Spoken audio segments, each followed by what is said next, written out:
अस्सलाम वालेकुम। National anti crime human right council of India, मैं हूं Sheikh Rizwan, media president Telangana state. मैं आज बेगमपेट पुलिस स्टेशन में श्रीनिवास सर के साथ में बैठे हुआ हूं। जैसा कि कल हम लोगों ने इब्राहिम पटेल से बात की थी। इब्राहिम पटेल की बीवी का ये कहना है कि उनके हस्बैंड को पुलिस जो है मेंटली टॉर्चर की और वहाँ से फर्स्ट फ्लोर से उनके हस्बैंड को ढकल दिया। आइए सुनते हैं श्रीनिवास सर की ज़ुबानी। सर, इस बारे में आपका क्या कहना है सर? पहले सबको मेरा सलाम वालेकुम। अभी यहाँ पे इब्राहिम पटेल नाम का एक आदमी के ऊपर बेगमपेट पुलिस स्टेशन में 7/1/2021 के दिन में क्राइम नंबर 8/21 अंडर सेक्शन 420 के आईपीसी पे एक केस रजिस्टर हुआ है। उस केस के दौरान हम इन्वेस्टिगेशन करते हुए उन्हें इस केस में एक पर्सन को चीट करे बोल के हमको इन्वेस्टिगेशन में पता चला है। हम उनको बहुत बार पुलिस स्टेशन को आके 41 नोटिस इशू करने के लिए बुलाया गया है, लेकिन उन्हें अपस्टैंडिंग होके पुलिस स्टेशन को नहीं आ रहा था। कल हमको एक इन्फॉर्मेशन मिला, उन्हें प्रकाश नगर में उनके घर पे हाई बोल के उनको बुलाने के वास्ते हमारा कांस्टेबल गया था। उस टाइम पे उन्हें बाहर जा रहा था। हमारा पुलिस कांस्टेबल उनको पुलिस स्टेशन में आने के बाद कहा तो अभी मैं आ रहा हूँ, अंदर जाके डॉक्यूमेंट लेके आता हूँ बोल के घर के अंदर गया। एक आधा घंटा तक उन्हें घर के बाहर नहीं आए तो कांस्टेबल एसआई शेखर एसआई को बुलाया गया। उन्हें जाने के बाद और उनके घर वालों से पूछा है, घर वाले आके हमारा शौहर घर में नहीं है बोल के बोले तो वो एसआई मुझे बात करा है। तो मैं क्या बोला, अब वापस आ जाइए, बाद में फिर देख लेंगे बोल के बोले थे। तो हमारे एसआई और कांस्टेबल और एक वुमेन कांस्टेबल भी थे और वो लोग वापस आ रहे थे। उस टाइम पे कॉलोनी में कोई चोर बोल के आवाज़ सुने, क्या हुआ बोल के उस तरफ हमारे एसआई और कांस्टेबल्स गया तो वहाँ पे कोई दूसरे घर से उनके घर में कूदे बोल के वहाँ एक ओनर ने हमारे लोगों को बोला था। जाके ओनर के साथ जाके ऊपर देखे तो इनके बालकनी में, दूसरे घर के बालकनी में एक आदमी सीढ़ी के नीचे छुप के बैठा था। वो कौन था सर? वो सीढ़ी के नीचे बैठे हैं, वो आदमी है अपना ये इब्राहिम पटेल। तो हमारे लोग देखे तो वो इब्राहिम पटेल वहाँ पे सीढ़ी के नीचे बैठा था। तो हमारे लोग आइडेंटिफाई करके उसको बोला है तो इमीडिएटली पुलिस स्टेशन को उनको लेके आया। पुलिस स्टेशन में लाने के बाद 41 नोटिस इशू करने के लिए कोर्ट के रिवाज के दौरान हम एक एफडीआर फिक्स्ड डिपॉजिट के लिए कोर्ट को भेजा गया। उनका वाइफ ने 11th ACMM कोर्ट के पास जाके सिकंदराबाद कोर्ट में एक एफडीआर भी कलेक्ट करके लाए हैं। उसके बाद उनको 41 नोटिस देके हम उनको इमीडिएटली उसका कूद के टाइम पे थोड़ा पैर में स्वेलिंग आया बोले तो इमीडिएटली उनको हॉस्पिटल को भिजाया गया। तो इसमें सर, उनके वाइफ का ये कहना है कि हॉस्पिटल को आप लोग नहीं भेजाए क्योंकि वो दर्द से चिल्ला रहा था। यानी कि उनका ये एलिगेशंस है कि आप लोगों ने, आपके डिपार्टमेंट के लोगों ने उनको वहाँ से धक्का मार के गिरा दिया। उस दौरान उनके जो पैरों में जो चोट लगी थी, वहाँ पर पुलिस स्टेशन में ला के बिठाने के बाद भी आप लोग उनको जो है हॉस्पिटल नहीं भेजाए। तो वो खुद सेल्फ से अपने हस्बैंड को लेकर हॉस्पिटल गई है, गांधी हॉस्पिटल। इसमें एक चीज़ हम क्लियर करना चाह रहे सबको। एक बात यह है, हम किसी भी तरह किसी के घर पे विदाउट कोई सर्च वारंट या कोई इम्पॉर्टेंट है तो ही हम जाते हैं और वहाँ पे हम उनके बीवी घर में नहीं है बोले तो यहाँ हम नॉर्मली हम सबको इज्जत देते हैं और हम ये जो कुछ तरीक़ा से गोशा रहते बोल के मुस्लिम घरों पे बिल्कुल नहीं जाते हैं। हम उन्हें नहीं है बोले तो हमारे जो कांस्टेबल, वुमेन कांस्टेबल रहने के बावजूद भी हम वापस आ रहे थे। हम किसी भी हालत में उनके घर के अंदर नहीं गया और उनको ऊपर से ढकले बोल के जो बोल रहे, हम कोई कूद रहे तो उनको बचाने के लिए हम हैं। हम 100% किसी को सुरक्षा करने के लिए हम पुलिस है, तो किसी को नुकसान करने के लिए हम नहीं है। तो इज़ ए वांटेड क्रिमिनल है ये, इसके बारे में आप वेरीफाई कर सकते हैं। ये पुराना क्रिमिनल है, इसका बहुत क्रिमिनल बैकग्राउंड है। कितने साल से रिकॉर्ड है सर इनका? इनके ऊपर हमारे सिटी में टोटल 7 केसेस है। इसमें एक 2004 में इसके ऊपर एक रिवॉल्वर के जो चोरी के इशू पे शालीबंडा पुलिस स्टेशन पे इसको गिरफ्तार किया गया है और रिमांड भी किया गया।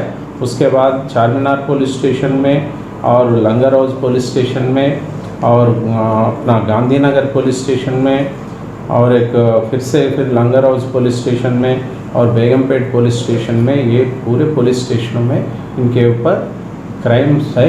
वो क्राइम का इंफॉर्मेशन मैं आपको दे रहा हूँ अभी। पूरे इनका क्रिमिनल बैकग्राउंड है। सर एक क्वेश्चन, ये ऐसे लोगों पर जो क्राइम करते हैं, इन लोगों के ऊपर कितने ऐसे क्राइम होने पर उसको जो है सो राउडी शीटर ओपन होती है सर इन लोगों की? नॉर्मली जो है राउडी शीट ओपन करने के लिए उसका एक तरीका है।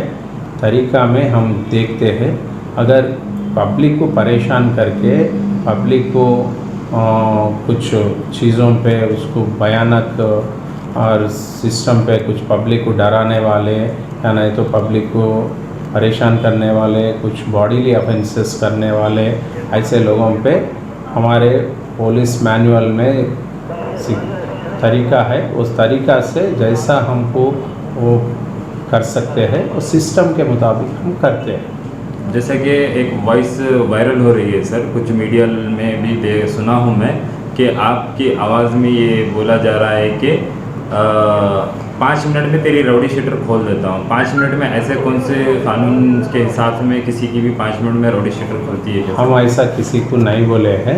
अगर राउडी शीट ओपन करना है तो उसका कोई तरीका है। हम उसका पूरा बैकग्राउंड, उसका क्रिमिनल बैकग्राउंड पूरा तैयार करके एक लेटर हमारे सुपीरियर ऑफिसरों को भेजते हैं और सुपीरियर ऑफिसर उनको ये अगर करना है या नहीं करना है वो चेक करके अगर इनके ऊपर ज़रूर राउडी शीट ओपन करने का लायक है तो ज़रूर हम उनके ऊपर राउडी शीट ओपन करते हैं। राउडी शीट इसीलिए ओपन करते हैं, पब्लिक को किसी भी हालत पे बचाने का, जो रक्षा करने का हमारा फ़र्ज़ है। तो किसी ने भी पब्लिक को लूटने वाला या पब्लिक को डराने वाला, सोसाइटी में जो क्रिमिनल बैकग्राउंड रह के पब्लिक के साथ गलत व्यवहार करने वालों के ऊपर ही हम राउडी शीट ओपन करते हैं। ओपन नहीं करते हम, वो जो भी इल्ज़ाम लगा रहे हैं वो गलत है। सर वो वॉइस आपकी नहीं होती जो क्या वॉइस? वो लोग जो वॉइस रिकॉर्डिंग में जो बोल रहे हैं 5 मिनट तो मैं तो किसी के पास ऐसा नहीं बोला, वो क्या हुआ मुझे नहीं मालूम। सर वो इब्राहिम पटेल का कहना है कि उनके बात का कहना है कि उनकी जो भी केसेस थे वो पूरे ख़त्म हो गए, अभी उनके ऊपर एक भी केस नहीं है। एक चीज़ है ऐसा, केसेस ख़त्म हो गए या रहे उससे कोई लेना देना नहीं। आदमी जो सही है गलत है, क्रिमिनल है क्रिमिनल नहीं है, वो उसका हिस्ट्री पूरा हमारे उन्हें जब तक रहेगा तब तक पूरा हिस्ट्री उसका हमारे पास रहेगा। अभी नेक्स्ट स्टेप क्या है सर? वो जैसे कि अभी हॉस्पिटल गए हैं तो आने के बाद उनके ऊपर कोई और चार्जेस लगेंगे, जैसे कि कुछ इंक्वायरी होंगी उनके बारे में, जैसे ऐसे अफवाहें उठ रही है तो उसके बारे में आगे क्या स्टेप उठाने हैं सर? नहीं, एक चीज़ इसमें है, कानून अपना काम करते हुए आगे बढ़ेगा। हम उनको नोटिस दिया है, उसका एक्सप्लेनेशन भी अगर कुछ देना चाहे तो हम उसके एक्सप्लेनेशन भी लेंगे ज़रूर। अगर उसमें उन्हें क्या लिखेगा 41 नोटिस के एक्सप्लेनेशन में, वो भी हम इन्वेस्टिगेशन में वेरीफाई करेंगे और उनका प्रूव हुआ तो ज़रूर हम उनको एक चार्जशीट डालते हैं कोर्ट में। कोर्ट को हम चार्जशीट भिजाते हैं कोर्ट में, वो एविडेंसेस ट्रायल चलता है, उसके मुताबिक उसके ऊपर एक्शन लिया जाता है।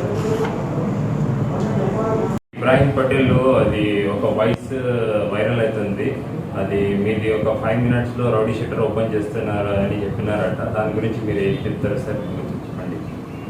एक चीज़ है साहब, इब्राहिम పటేల్ యొక్క బ్యాక్గ్రౌండ్, క్రిమినల్ బ్యాక్గ్రౌండ్ చాలా రోజుల నుండి ఉంది. 2004 నుండి ఇప్పటి వరకు ఆయన మీద దాదాపు 7 కేసులు నమోదు కావడం జరిగింది. హైదరాబాద్ సిటీలో వేరు పోలీస్ స్టేషన్స్లో అతని మీద కేసులు పెట్టడం జరిగింది. సో ఇక్కడ కూడా మా దగ్గర 8 క్రైమ్ నంబర్ 8/2021 అండర్ సెక్షన్ 420 మీద జనవరి నెలలో ఒక కేసు పెట్టడం జరిగింది.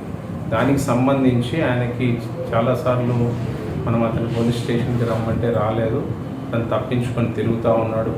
కాబట్టి అతన్ని తీసుకురావడానికి మనం నిన్న వాళ్ళ ఇంటికి వెళ్ళినప్పుడు అతను పోలీస్ స్టేషన్కి వస్తా అని చెప్పి లోపలికి వెళ్ళి తలుపు పెట్టుకొని వస్తానని చెప్పడం వల్ల మా వాళ్ళు బయట వెయిట్ చేసిండ్రు. తర్వాత అతను ఇంటి పైకి పోయి వేరే ఇంటి మీద నుండి తప్పించుకునే క్రమంలో అతను వేరే బాల్కనీలోకి దిగడం జరిగింది. ఆ టైంలో అతనికి కాలు కొంచెం ట్విస్ట్ అయింది. సో మా వాళ్ళు అక్కడ అతను వెళ్ళిపోయాడని వాళ్ళ మిస్సెస్ చెప్పగానే మా వాళ్ళు వాపస్ వస్తుంటే పబ్లిక్ ఎవరో దొంగ అని అరిస్తే ఏమైందని మా వాళ్ళు అక్కడ పోతే ఆ ఇంటి మీదకి బాల్కనీ నుండి ఒకరు దూకిందని చెప్పారు. వాళ్ళని అక్కడి నుంచి మా వాళ్ళు తీసుకొచ్చి పోలీస్ స్టేషన్కి తీసుకొచ్చి ఇక్కడ 41 నోటీస్ ఇచ్చి అలాగే కోర్టు నుండి ఒక FDR కూడా తీసుకోవడం జరిగింది. పర్సనల్ బాండ్ తీసుకొని అతన్ని పంపించడం జరిగింది. అతనికి కాలు కొంచెం ట్విస్ట్ అయిందంటే వెంటనే వాళ్ళ భార్యతో అతన్ని ఇచ్చి గాంధీ హాస్పిటల్కి పంపించడం జరిగింది. వాళ్ళు భార్య పోలీసు ఇట్లా వచ్చి ఫాల్ ఎలిగేషన్ పెడుతున్నారు, మిస్బిహేవ్ చేస్తున్నారు అట్లా చెప్తున్నారు సార్. ఎట్టి పరిస్థితుల్లో కూడా పోలీసులు మేము ఇక్కడ ముఖ్యంగా మనకి సంస్కృతికి మేము 100% మేము గౌరవిస్తాము. ముస్లిమ్స్ ఇళ్లలోకి ఎట్టి పరిస్థితుల్లో కూడా మేము ఎప్పుడు కూడా మేము వెళ్ళము. మా దగ్గర ఉమెన్ కానిస్టేబుల్ కూడా ఆ టైంలో పంపించాము. వాళ్ళ భర్త ఇంటిలో లేడు అని చెప్తే మా వాళ్ళు వాపస్ వచ్చేసారు.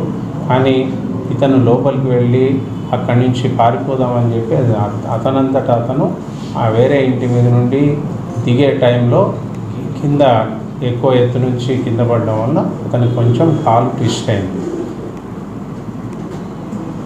ఎవరిని రక్షించడానికి ఉన్నాం తప్ప ఎవరిని కష్టపెట్టడానికి మేము లేము. 100% మేము వాళ్ళకి కూడా చెప్పడం జరిగింది. అతను తొందరపడి ఆ విధంగా పారిపోవడానికి ప్రయత్నం చేయడం వల్లనే అతని కాలుకి ట్విస్ట్ అయింది తప్ప ఎక్కడ కూడా పోలీసులు ఏమీ తప్పు చేయలేదు.